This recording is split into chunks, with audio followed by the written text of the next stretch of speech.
Actually কোম্পানির সাথে আমরা গেম পাবলিশের আগে আমরা নামগুলো ডিসক্লোজ করতে পারি না। আমরা বেশ কিছু ইন্টারন্যাশনাল ফেমাস পাবলিশারদের সাথে আমাদের গেমগুলো কোলাবোরেশনে বানিয়ে থাকি।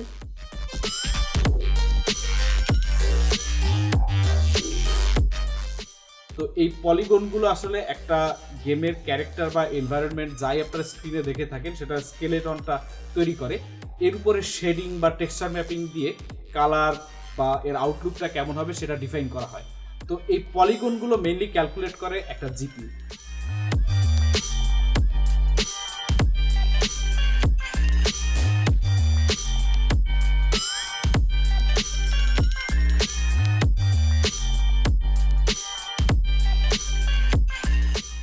আসসালামু আলাইকুম, আমি Iftekhar Hossain Khan, chief technology officer বিওরসেল গেমস অ্যান্ড অ্যাপস লিমিটেড। আমাদের কোম্পানি থেকে যে গেমগুলো বানানো হয় এগুলো মূলত গুগল প্লে স্টোর এবং iOS অ্যাপ স্টোরে রিলিজ হয়। আমরা বেশ কিছু ইন্টারন্যাশনাল ফেমাস পাবলিশারদের সাথে আমাদের গেমগুলো কোলাবোরেশনে বানিয়ে থাকি। তো এই গেমগুলো বানানোর জন্য আমরা ইউনিটি গেম ইঞ্জিনটা ইউজ করি। আর কোলাবোরেশনের জন্য আমরা যারা আমাদের বাংলাদেশ বা ইন্ডিয়ার সাথে কিছু কোম্পানি আমরা কোলাবোরেট করে এই কাজগুলো করি।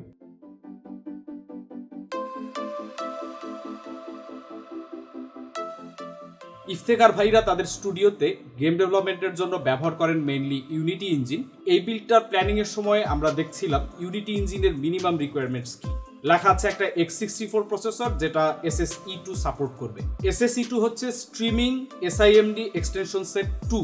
এর মধ্যে SIMD একটা অ্যাব্রিভিয়েশন যেটার ফুল মিনিং হচ্ছে সিঙ্গেল ইনস্ট্রাকশন মাল্টিপল ডাটা। এই ইনস্ট্রাকশন সেটটা মেইনলি ডিজাইন করেছে ইন্টেল 2001 সালে। 2003 সাল থেকে AMDও তাদের প্রসেসরগুলোতে এই ইনস্ট্রাকশন সেটটা অ্যাপ্লাই করে। তো সেই হিসাবে বলতে গেলে সেই 2003-04 সালের পর থেকে যত প্রসেসর আছে সবগুলো প্রসেসর দিয়ে ইউনিটি ইঞ্জিন ব্যবহার করা যাবে। তবে এখনকার জমানায় গেমের ডিটেল বেড়েছে সেই 2003-04 সাল থেকে হাজার হাজার গুণ। এমনকি একটা মোবাইলের গেমেও এখন এত বেশি ডিটেল দেখা যায় যেটা বাস্তবে 10 বছর আগেও একদম অকল্পনীয় ছিল। ম্যাক্সিমাম গেমই আসলে একটা প্রসেসরের সিঙ্গেল কোরের পারফরমেন্সের উপরে ডিপেন্ড করে। ইউনিটি ইঞ্জিনের ক্ষেত্রেও দেখা যায় সিঙ্গেল কোরের পারফরমেন্স আসলে মাল্টি থ্রেডেড ওয়ার্কলোডের থেকে বেশি প্রেফারেবল। এই সিস্টেমটাতে আমরা ইন্টেল i7-12700 আর MSI Tomahawk H670 ওয়াইফাই এর একটা কম্বিনেশন ব্যবহার করেছি।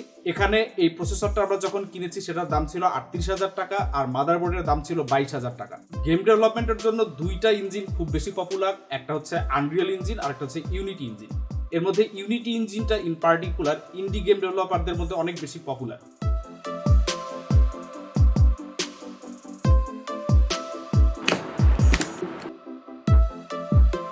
র্যাম হিসেবে আমরা ব্যবহার করেছি G.Skill Trident Z Neo 3600 MHz এর 16GB দুইটা কিট। একটা কিটের দাম 7,600 টাকা, দুইটার দাম টোটাল 15,200 টাকা। কেস হিসেবে আমরা ব্যবহার করছি Antec NX 800 মিড টাওয়ার কেসটা। এই কেসটার দাম হচ্ছে বাজারে 6,600 টাকা। গেম আমরা পাবলিশ করেছি, তার মধ্যে একটা আছে urban life, alien slinger and future আমরা আরেকটা গেম ডেভেলপ করতে যাচ্ছি যেটা আশা করছি খুব ভালো একটা রেসপন্স পাওয়া যাবে গেমগুলো থেকে। অ্যাকচুয়ালি কোম্পানির সাথে আমরা গেম পাবলিশের আগে আমরা নামগুলো ডিসক্লোজ করতে পারি না। গেমের প্রতি ফ্যাসিনেশনটা অনেক ছোটোবেলা থেকেই, তখন হ্যান্ডহেল্ড গেমস, তারপর টিভিতে কনসোল, সেগা, আটারি এগুলো, আর বাইরে তো আর্কেড গেম যেগুলো আমরা বিভিন্ন দোকানে খেলা, সুপার মারিও, তারপর হচ্ছে DX বল, ভার্চুয়াল কপ, এই গেমগুলো। তারপরে আরও যদি আরেকটু পিছনের দিকে যাই, ডসের একটা গেম ছিল ডেভ, তারপর হচ্ছে প্রিন্স অফ পার্সিয়া, সেই 2D প্ল্যাটফর্মার গেম। তারপর ওখান থেকে আস্তে আস্তে 3Dতে আসা। তো ফার্স্ট সেমিস্টারে আমি একটা গেম বানাই, তখন সেটা হচ্ছে সি ল্যাঙ্গুয়েজ ইউজ করে, সি ল্যাঙ্গুয়েজ এবং সি গ্রাফিক্স লাইব্রেরি ইউজ করে একটা খুব সিম্পল, ওই সময় পেপারে সুডোকু যে গেমটা খেলা হতো, বিভিন্নভাবে আমরা ওই পাজলগুলো করতাম নাম্বারে।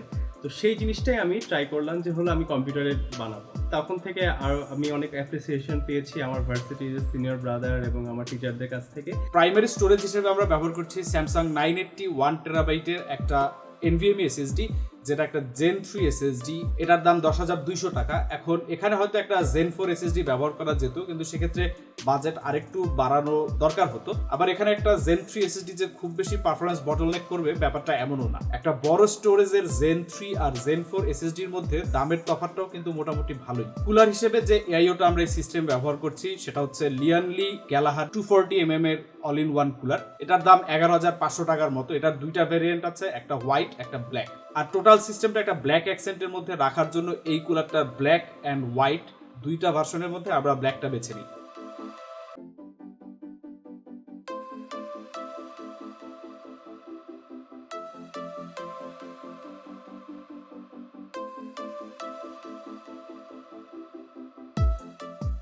এখন আমরা ইউনিটি গেম ইঞ্জিন নিয়ে কাজ করছি। এখন ইউনিটি গেম ইঞ্জিনে কাজ করার জন্য আপনাকে অবশ্যই সি শার্প প্রোগ্রামিং ল্যাঙ্গুয়েজটা জানা থাকতে হবে। ইন ফিউচার আমাদের প্ল্যান আছে আনরিয়েল গেম ইঞ্জিন নিয়েও কাজ করার। আনরিয়েল গেম ইঞ্জিনের জন্য কাজ করার জন্য আপনাকে C++ প্রোগ্রামিং ল্যাঙ্গুয়েজটা জানতে হবে। প্যাশন থাকে প্রোগ্রামিং এর এবং হচ্ছে এই গেম ডেভেলপমেন্টের। অনলাইনে অনেক কোর্স করতে পারবেন, সেটা যেমন সুযোগ আছে। এখন ইদানিং আপনার বাংলাদেশেও অনেকগুলো গেম ডেভেলপমেন্টের জন্য কোর্স চালু করেছে বাংলাদেশ সরকার, এবং সাথে কিছু প্রাইভেট ইনস্টিটিউট লাইক ড্যাফোডিল আরো কিছু এরকম ইনস্টিটিউট আছে যারা গেম ডেভেলপমেন্টের উপরে কোর্স করাচ্ছে। তো এই কোর্সগুলো করে আপনি বেসিক একটা ধারণা পেতে পারেন গেম ডেভেলপমেন্ট কিভাবে করতে হয়। গেম ডেভেলপমেন্ট করার জন্য আপনার গ্রাফিক্স বা আর্ট জানার আসলে জরুরি না, তবে জানলে ভালো। তখন আপনি আপনার গ্রাফিক পিপলদেরকে এটার ব্যাপারে প্রপারলি ইনস্ট্রাকশন দিতে পারেন। অ্যাকচুয়ালি আমরা যদি বাংলাদেশের পার্সপেক্টিভে চিন্তা করি তাহলে এখানে আমাদের 50-50 রেশিওতে আমরা ডিজাইনার এবং ডেভেলপার।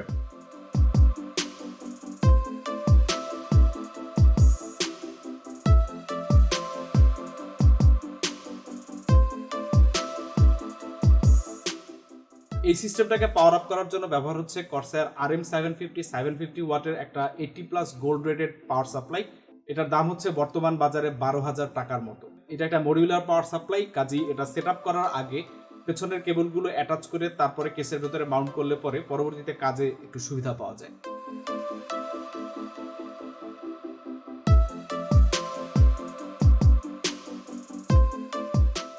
জিপিইউ হিসেবে এই সিস্টেমে ব্যবহার করা হচ্ছে MSI GeForce RTX 3070 Ti Ventus X3 OC edition 8GB GDDR6 memory. একটা গেমের ভেতরে যে ডিজাইনগুলো থাকে সেগুলো বেসিক্যালি পলিগন দ্বারা তৈরি। পলিগন হচ্ছে ত্রিকোণাকার সার্কেল। এই পলিগন নিয়ে আরেকটা আমাদের পুরানো ভিডিওতে আরো বেশি আলোচনা আছে।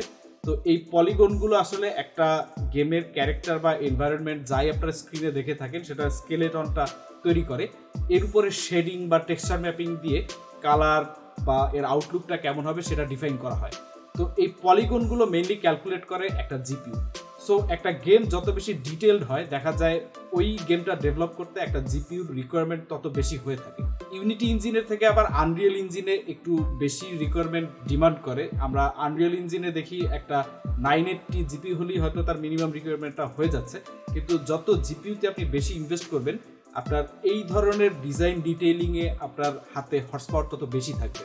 MSI এর এই 3070 Tiটার দাম হচ্ছে 77,000 টাকার মতো যখন আর কি কেনা হয়েছে। এখন দাম কিছুটা চেঞ্জ হতে পারে যেহেতু ডলার মার্কেট খুবই আনস্টেবল। আমরা শুনেছি যে এলসি করতে গেলে নাকি 110 টাকার আশেপাশেও ডলার কেনা লাগছে এই মুহূর্তে। এখানে ইফতেখার ভাইয়ের হাতে যদি আরো বাজেট থাকতো তাহলে ডেফিনেটলি আমরা রেকমেন্ড করতাম আরো পাওয়ারফুল একটা গ্রাফিক্স কার্ড নেওয়ার জন্য।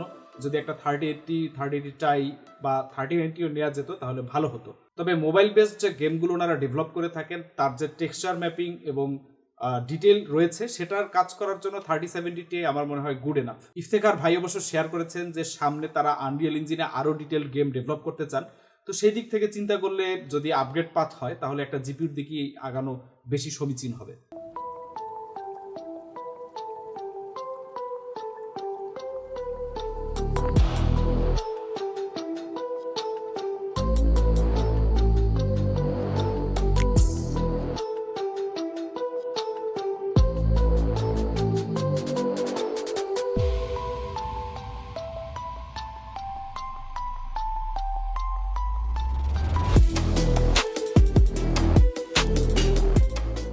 এই সিস্টেমে আমাদের সামনের দুটো 200mm এর ফ্যান কাজ করবে ইনটেক হিসেবে, আর পেছনে একটা 120mm এর এক্সস্ট।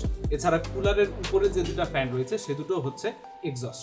তার মানে 2টা 140mm এর ইনটেক আর 3টা 120mm এর এক্সস্ট। এই সিস্টেমের সব কম্পোনেন্টগুলো স্টারটেকের বনানী ব্রাঞ্চ থেকে নেয়া। এই ব্রাঞ্চটা হচ্ছে আপনার গুলশান 2 নাম্বার যেতে বনানী থেকে যে ব্রিজটা আছে তার একটু আগে।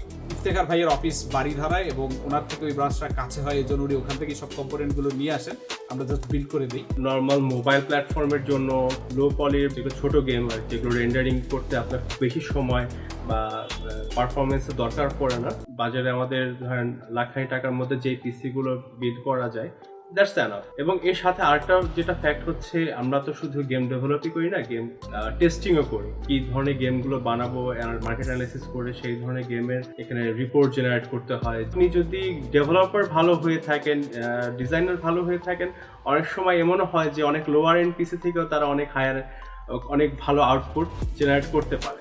ব্রিলিয়ান্ট কোনো আইডিয়া, এক্স্যাক্টলি।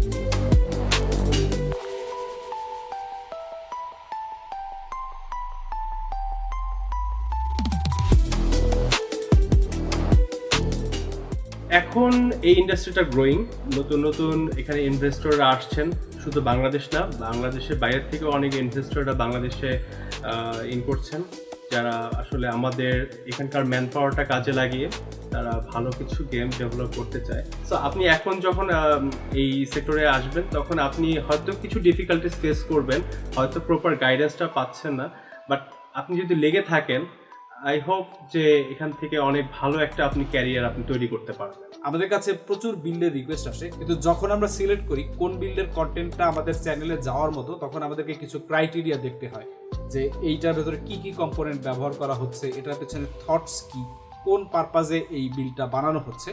যখন ইফতেখার ভাই বললেন যে উনি গেম ডেভেলপমেন্টের জন্য একটা পিসি বানাতে চাচ্ছেন এবং উনি সেখানে ইউনিটি ইঞ্জিন ব্যবহার করবেন, তখন আমরা এই প্রজেক্টটার দিকে আগাই। কারণ গেম ডেভেলপমেন্ট এমন একটা জব সেক্টর বা এমন একটা ক্যারিয়ার পাথ যেটা বাংলাদেশের অনেক ইয়াং এনথুজিয়াস্ট যারা রয়েছেন তাদের জন্য এটা সামনের দিনে একটা বড় ক্ষেত্র হতে পারে। এর আগে আমরা দেখেছি বাংলাদেশে বেশ কিছু গেম ডেভেলপ হচ্ছে, যেমন ত্রিমাত্রিক আগন্তুক করতে চেয়েছিল, পরে তারা 0 আওয়ার লঞ্চ করেছে। আমরা আগন্তুক টিমের সাথে কথা বলে বেশ কয়েকবার শুনেছি যে ওই গেমটা ডেভেলপ করার জন্য যে পরিমাণ বাজেট তাদের দরকার, যেই পরিমাণ ম্যান পাওয়ার তাদের দরকার, তার 1/2 তাদের রয়েছে। বাংলাদেশে গেম ডেভেলপমেন্ট ইন্ডাস্ট্রি আগাতে হলে বাংলাদেশে যত বেশি ইন্ডি গেম ডেভেলপার আর্টিস্ট বাড়বে তত বেশি এই জায়গাটা আগাবে।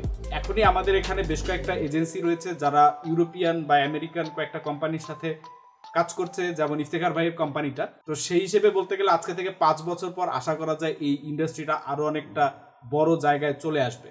হয়তো ওয়ার্ল্ড ওয়াইড এত ম্যাসিভ মার্কেটে ওইভাবে অত বড় হবে না, বাট স্টিল বাংলাদেশে ফ্রিল্যান্স মার্কেট প্লেস যেভাবে বেড়েছে, এরকম গেম ইন্ডাস্ট্রি একটা সিগনিফিক্যান্ট জায়গায় চলে যেতে পারে। আজকের মতো এখানেই বিদায় নিচ্ছি। আমি অনন্য জামান, দেখা হবে সামনের কোনো ভিডিওতে আরো এক্সাইটিং কোনো প্রজেক্ট নিয়ে।